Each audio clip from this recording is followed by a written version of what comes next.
Ngasigi numidang wiramda phongiba tongan-tonganba pauchesingdagi maruiba khara lakhachari Koutruk Chingthaktagi cookiesingna Landanaba Semsakhre leire Hairi khunjasing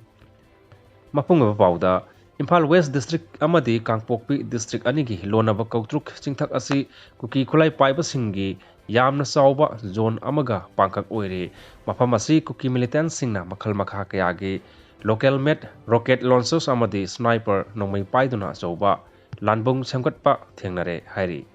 Hiram asigi matangna mafam adugi khunja singna phongdorakpagi matung inna mafam asida chawrakna cookie militant yankhaidagi tadana khulai paiduna langi sem saba mayek sengna ure Koutruk Chingthak asi CRPF amadi konithoi suba Assam Rifles ki apunba team amana area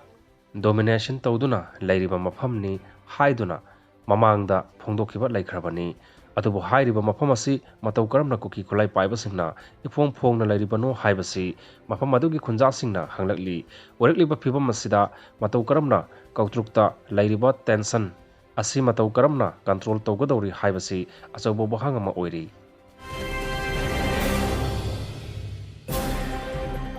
mathang asi ju kangleipaki mara news service tagi lokhachari moreda ahenba central security forcing Semsakhre Hairi border town oriba more athuba matamda tangdu laitaba hanagi punsida hanjilaknabagi damakta bharat lenga ki maikaidagi ngak senbagi akanwa thabak lokhatpa horakli Hana more border town da leiriba central security force amadi state security forcing asigi mathakta ngasi nongthakki lambida ahenba central security forcing Semsakhre Hairi pausi asina phangba paugi source amagi matung inadi ngasi akhanaba helicopter da BSF Gorkha regiment amadi para commando gi kangbusing moreda pusinduna mafam aduda thungkhre central security forcing asi pusinbaga loinana atai mathau taba matamga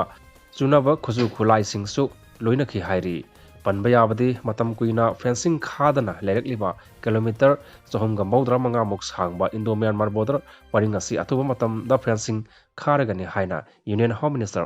Amit Sahana lauthokrebani loinana Myanmar border ki nak yetta kilometer 38 free movement tawduna chathok chasin yaramba adusu athingma thamkhrabani